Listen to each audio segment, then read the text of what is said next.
నమస్కారం, welcome to Suman TV.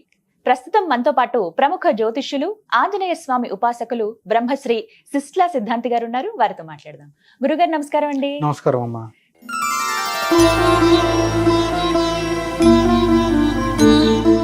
క్రోధినామ సంవత్సరంలో ద్వాదశ రాశుల వారి జాతక ఫలితాలు ఏ విధంగా ఉన్నాయో తెలుసుకోవాలని అందరికీ ఆసక్తి ఉంటుందండి. ఎప్పటిప్పటి నుంచో ఎదురు చూస్తూ ఉంటారు. ఉగాది వస్తుందంటే సందడంతా అక్కడే. ఉగాది పచ్చడి సేవించడం ఒక ఎత్తు అయితే పంచాంగ శ్రవణం ఇంకొక ఎత్తు. ఆఫీసుల్లో, ఇళ్లల్లో, ఆలయాల్లో, ఇంకా ఎక్కడైనా సరే చూస్తూ ఉంటారు. అయితే అందరూ మా జాతక ఫలితాలు ఎలా ఉన్నాయి, మేము ఈ రాశిలో పుట్టాం, మా నక్షత్రం ఇది అని అందరూ చూసుకుంటూ ఉంటారు. సో మీ ద్వారా వినాలనుకుంటున్నాం, ఈ సంవత్సరం ప్రత్యేకించి ఎవరెవరికి అత్యద్భుతంగా ఉందంటే ఏ రాశుల వారికి బాగుందో, వాళ్ళు ఇంకా బాగా ఉండడానికి ఎటువంటి పరిహారాలు చేసుకోవాలో తెలియజేస్తారా? తప్పకుండా తల్లి, మంచి ప్రశ్న అడిగారు. ముందుగా మనం ప్రార్థనతో ప్రారంభించి ఈ కార్యక్రమాన్ని ప్రారంభించుకుందాం. శ్రీ గురుభ్యో నమః, శ్రీ మాతాపితృభ్యో నమః, గురువే సర్వలోకానాం విషజే భవరోగిణాం నిధయే సర్వ విద్యానాం శ్రీ దక్షిణామూర్తయే నమః. విశ్వేశం మాధవం డుండిం దండపాణించ భైరవం వందే కాశీం గుహాం గంగాం భవానీం మణికర్ణికాం శ్రీ భవానీం మణికర్ణికాం. శ్రీ గురుభ్యో నమః. ముందుగా మనకి ఈ ఫాల్గుణ మాసం అంటే తెలుగు మాసాలు సాంప్రదాయంగానే ఉగాది అనేది వస్తుంది.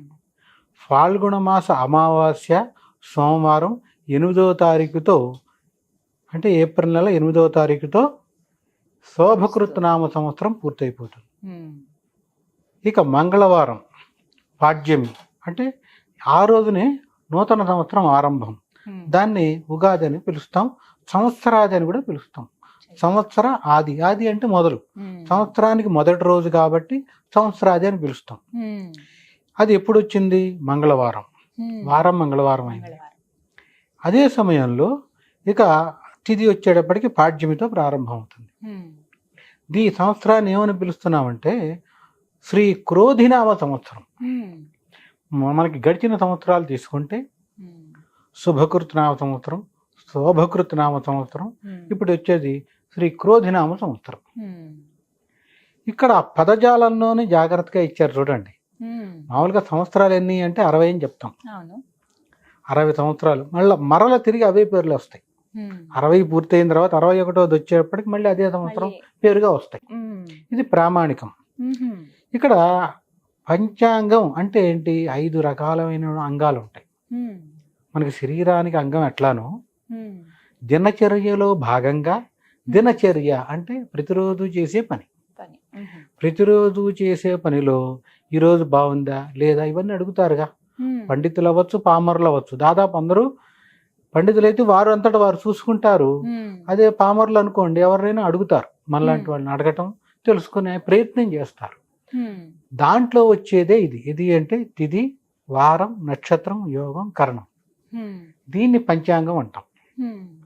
అందుకని ఉగాది రోజున ఎక్కువగా ఎక్కడ చూసినా కూడా ఉదయం సమయంలో అయినా సాయం సమయంలో అయినా పంచాంగ శ్రవణం చేస్తారు.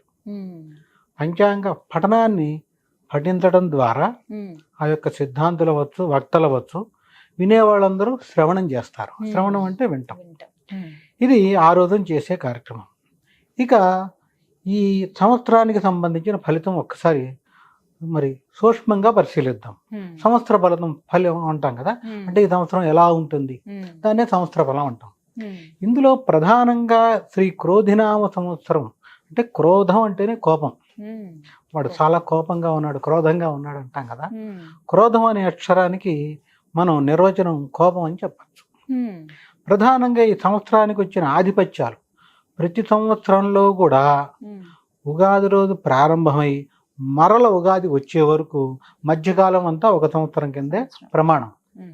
ఆ మొత్తం ఆ సంవత్సరం వారు ఎవరు పాలిస్తారు, ఉదాహరణ రాజు ఎవరు, ఈ సంవత్సరానికి మంత్రి ఎవరు, ఇలా పోర్ట్ఫోలియోలన్నీ ఉంటాయి. సస్యాధిపతి ఎవరు, మేఘాధిపతి ఎవరు అంటే వర్షాలు ఇచ్చేవాడు ఎవరు, ఇట్లా ఈ ఆధిపత్యాలు మొత్తం 21 రకాల ఆధిపత్యాలు. రాజు, మంత్రి, సేవకుడు, సస్యాధిపతి, హాస్యాధిపతి, మేఘాధిపతి, ధాన్యాధిపతి, వస్త్రాధిపతి, ఇట్లా 21 రకాల ఆధిపత్యాలు ఉన్నాయి. విచిత్రం ఏమైందంటే ఈ సంవత్సరంలో 21 ఆధిపత్యాల్లో 15 ఆధిపత్యాలు పాపగ్రహాలకే వచ్చినాయి. అది చాలా ప్రమాదకరం. 6 ఆధిపత్యాలే బుధుడికి, గురువుకి, శుక్రుడికి ఇలా శుభగ్రహాలకు వచ్చినాయి. శుభగ్రహాలకి 6, పాపగ్రహాలకి 15. దాని అర్థం మీకు అది తెలిసిపోతుంది. అంటే విపరీతమైన పరిస్థితులు ఉంటాయి. ఎక్కడ అంటే భారతదేశం కాదు, ప్రపంచం అంతటా. ఉగాది తర్వాత నుంచి పరిశీలిస్తే అస్తవ్యస్తంగా తయారవుతుంది. అది ఏ రకంగా ఉంటుంది అది మనం ఒక్కొక్కటి తెలుసుకుందాం.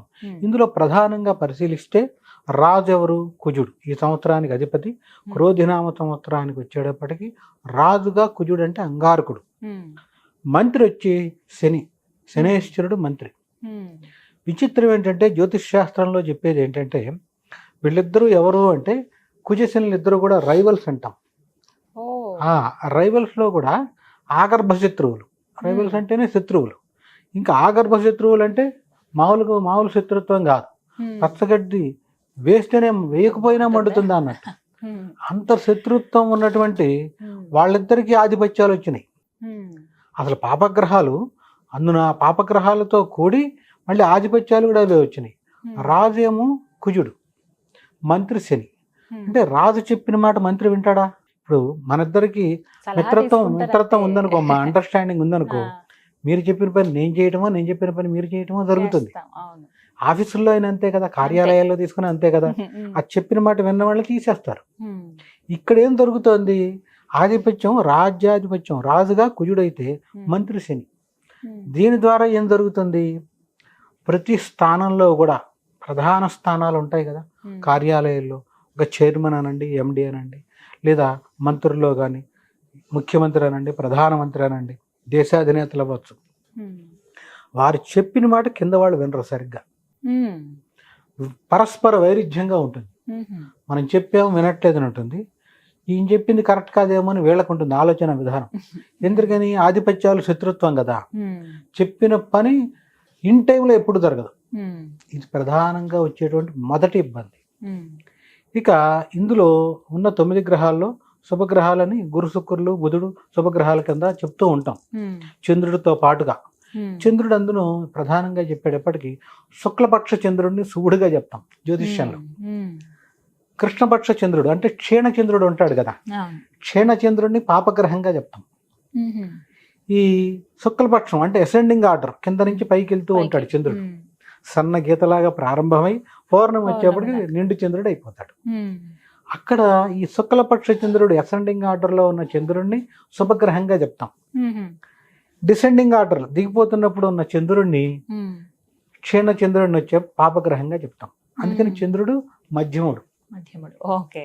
ఇట్లా ఉన్న పరిభాషలో మిగిలిన గ్రహాలంటే రవి, కుజుడు, మరి శని, రాహుకేతువులు, ఈ 5 గ్రహాలు ఎప్పుడూ పాపగ్రహాలే. ఎప్పుడూ కూడా పాపగ్రహాలే. సూర్యుడితో సహా పాపగ్రహాలుగానే చెప్తాం డిఫాల్ట్. అది మామూలు శాస్త్రంలో ఉన్నది. బుధుడు వచ్చేటప్పటికి న్యూట్రల్ గా చెప్తాం. అంటే సముడు. పాపగ్రహంతో కలిస్తే పాపగ్రహం అయిన, శుభగ్రహంతో కలిస్తే శుభుడు.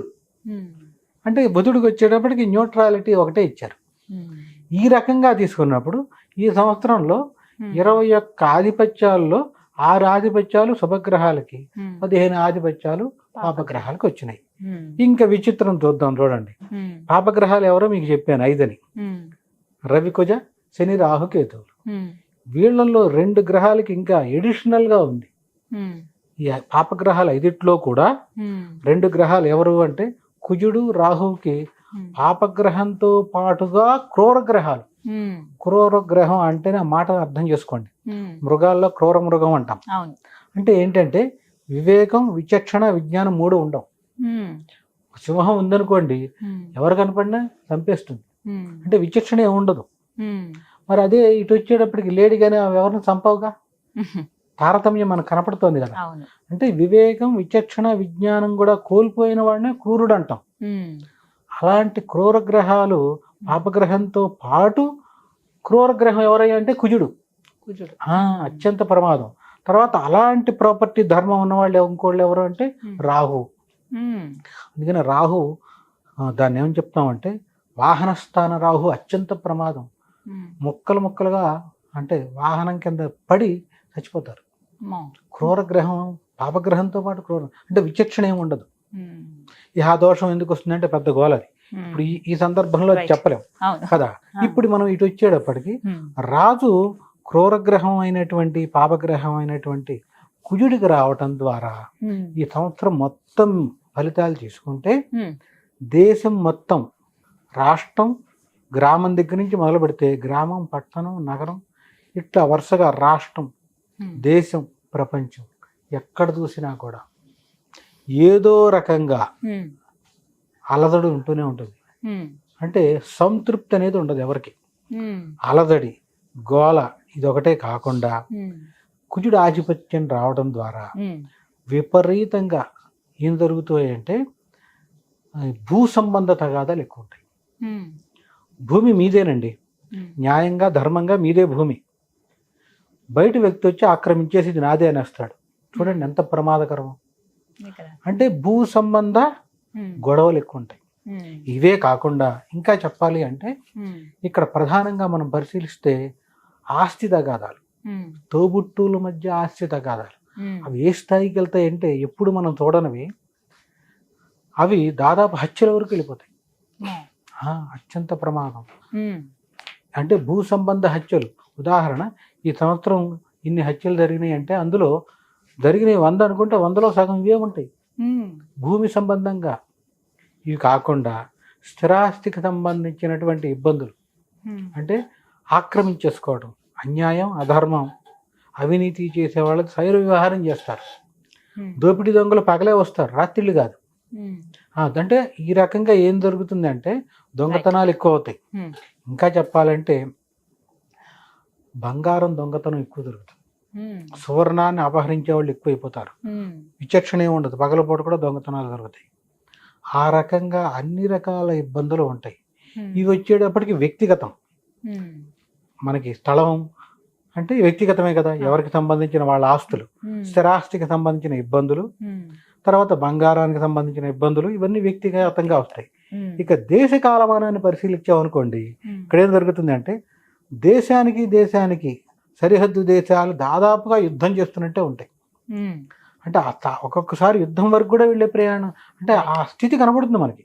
ఇప్పుడు ఉదాహరణకు చెప్పాలంటే రష్యా, ఉక్రెయిన్ అని, ఇంకేవో దేశాలు, ఇజ్రాయిల్ అని జరుగుతున్న యుద్ధాలు కొత్తగా ఇంకా మళ్ళీ ప్రారంభం అవుతాయి. ఇవి కాకుండా కూడా ప్రారంభం అవుతాయి. ఎందుకని? కుజుడే రాజు కదా. కుజుడు ఏంటంటే యుద్ధానికి ఎప్పుడు సిద్ధంగా ఉంటాడు. అవసరం ఉన్నా లేకపోయినా యుద్ధానికి వెళ్ళిపోతాడు. అది అత్యంత ప్రమాదకరం. దాని ద్వారా రాష్ట్రాలకి తగాదాలు, దేశాలకి తగాదాలు, దాదాపు ప్రపంచం మొత్తం అశాంతితో ఉంటుంది. కుజుడు రాజవడం వల్ల చాలా ప్రమాదాలు ఉన్నాయంట. చాలా అరిష్టాలే చెప్పాలంటే. ఇంకా భూమికి సంబంధించిన అరిష్టాలు చెప్దాం చూడండి. ఇవన్నీ ఒక భాగం. ఆయనేగా అధిపతి. మనకి శ్లోకంలో ఏం చెప్తాం? ధరణీ గర్భతం భూతం విద్యుత్ కాంతి సమప్రభం అని ప్రారంభంలోనే చెప్పాం. అది ధరణి అంటే భూదేవి. ధరణీ గర్భ సంభూతం, భూదేవికి జన్మించినటువంటి వాడు ఎవరు? కుజుడు. ఇంకోవైపు ఏం చెప్తామంటే ఇంకో ప్రమాణం దీనికి, భూమి పుత్రో మహాతేజ జగతాం భయకృత్ సదా వృష్టికృత్ దృష్టి హర్తా చ పీడాం దహతు మే కుజః అని ప్రమాణం మంత్రంలో చెప్తాం. ఇది సాధారణంగా ఎవరు వినుండ్రు, అలా అరుదైంది. భూమి పుత్రో మహాతేజ, ఎంత తేజస్సు ఆయనకి. మహా అనే పదం ఎక్కడ వాడం. ఎక్కడ వాడతాం? మహాదేవుడు అంటే ఆయన మించిన దేవుడు లేరు. మహాపర్వతం అంటే అంతకు మించిన పర్వతం లేదు కదా. మహాపర్వతం ఏది అని చెప్పాలంటే మేరు పర్వతమే, ఈశ్వరుడికి సంబంధించి. ఈ రకంగా మహాతేజ అంటే అంతకు మించిన తేజస్సు ఇంకెవరికి ఉండదు. అందుకనే సుబ్రహ్మణ్య స్వామి అంశగా చెప్తాం కుజుడిని, స్వరూపం కూడా. ఇక్కడ మొదటి శ్లోకంలో కూడా ధరణీ గర్భ సంభూతం విద్యుత్ కాంతి అంటే ఎంత తేజస్తో ఉంటాడు. రెండో దాంట్లో మంత్రంలో భూమి పుత్రో మహాతేజ జగతాం భయకృత్ సదా. ఇక్కడ ప్రధానంగా రెండో లైన్లో ఏం చెప్తున్నారంటే వృష్టి కృదృష్టి హర్తాచ. వృష్టి అంటే ఏంటంటే అతివృష్టి, అనావృష్టి. అంటే విపరీతంగా వానలు పడటం, పడకపోవటం, వర్షాభావం అంటాం, అనావృష్టి. ఈ వృష్టిని అంటే ఈ వానల్ని ఇచ్చేవాడు కుజుడే. వృష్టి రెండో పదం చెప్పారు. వృష్టి కురుదృష్టి హర్తాచ, చూపు పోగొట్టేవాడు కుజుడే. విజన్ పోయింది నాకు అంటారు కదా కొంతమంది, ఆ పోగొట్టేవాడు కూడా కుజుడే. పీడాన్ దహతు మే కుజహ, మే అంటే నాకు, కుజహ అంటే ఎలాంటి పీడనున్నా తొలగించు స్వామి అని ప్రార్థించడం. అంటే ఇక్కడ కుజుడు ఏం చేస్తాడు, ఆయనకి ఆధిపత్యం వచ్చింది కదా, ఒక చోట విపరీతంగా వానలు పడిపోతాయి, ఒక చోట అసలు వానలే ఉండవు. దీని ప్రభావంతో నాకున్న అవగాహనలో దాదాపు జూలై వచ్చిన వానలు ఉండవు ఈ తరుణం. అంటే వర్షాభావం ఎక్కువగా ఉంటుంది, వానలు పడక అల్లాడిపోతారు. ఈ వానలు ఎక్కడ పడతాయి, పడవలసిన చోట పడవు, వెళ్ళిపోయి కొండల మీద పడతాయి. ఎవరికి ఉపయోగం అమ్మా? అంటే పడుతుంది, నిరుపయోగం అనమాట. అంత చిత్ర విచిత్రమైన స్థితి ఇది. భూ సంబంధంగా ఇబ్బంది వచ్చింది అంటే ఎవరికి ఇబ్బంది? ప్రపంచంలో అందరికీ ఇబ్బందే కదా. పంటలు పండకపోతే వచ్చే తర్వాత ఇబ్బందే, కరువు. ఇక తర్వాత వచ్చేటప్పటికి ఉన్నట్టుండి భూమికి అడుగున ఉన్నటువంటి ఈ అగ్నిపర్వతాలు కానీ ఇతరత్ర లావాలు బయటికి రావటం, సునామీలు కానీ, ఇవి ఒక చోటని కాదు, దాదాపుగా ప్రతి చోట కూడా ఉంటాయి ఇలాంటి ఉత్పాతాలు. మన దేశంలో కొంత తక్కువ ఉంటాయి, ఎందుకంటే మొదటి నుంచి మన కర్మభూమి. అంటే ఎవరికి ఎక్కువగా ఈ ప్రభావం ఉంటుందంట? ఈ మనం ప్రధానంగా చెప్పాలి అంటే ఆస్ట్రేలియా వైపు ఖచ్చితంగా ఉంటుంది, తర్వాత కెనడా అమెరికా ప్రాంతం ఉంటుంది, ఈ ప్రాంతాల్లో ఎక్కువ ఉంటుంది. ఆస్ట్రేలియా వైపు ఉంటుంది. ఇటువైపు వచ్చేప్పటికి యూరోపియన్ అంటే ఈ కాంటినెంట్ లో కూడా ఉంటుంది, తీవ్రత ఎక్కువ ఉంటుంది. ప్రధానంగా మనకి తక్కువ ఉంటుంది. మొదటి ఈ ఎఫెక్ట్లు మనకి ఉంటాయి, మనకి తక్కువ ఉంటాయి, ఎందుకంటే మొదటి నుంచి మన కర్మభూమి. నిరంతరం ఎక్కడో ఏదో ఒక శుభ కార్యక్రమం భగవత్ ప్రీతిగా జరుగుతూ ఉంటుంది కదా. అంత మీరు చూడండి, కరోనా తర్వాత కూడా చాలా దేశాలు అల్లాడిపోయినాయి, మన దగ్గర లేదు ఆ తీవ్రత. ఎందుకంటే మొదటి నుంచి మనకి కర్మభూమి అని ఎందుకు చెప్తామంటే, స్వయంభూ జ్యోతిర్లింగాలన్నీ ఇక్కడే వెలిసినాయి, ఇంకే దేశాల్లో లేవు. కారణం అంటే భూమికి సంబంధించి కూడా మనకి ఇక్కడ శక్తి ఉంటుంది, సహజంగా ఉండే శక్తి ఉంటుంది.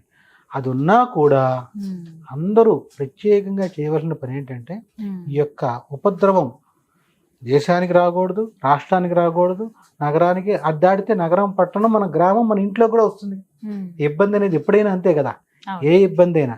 అంటే వ్యక్తిగతంగా ప్రతి వాళ్ళు బాగుండాలంటే ఖచ్చితంగా ఈ సంవత్సరం మొత్తం కుదిరితే ప్రతిరోజు, కుదరని పక్షంలో కనీసం మంగళవారం రోజు సుబ్రహ్మణ్య భుజంగ స్తోత్రం కానీ ఇది చదవటం చాలా ఉత్తమం.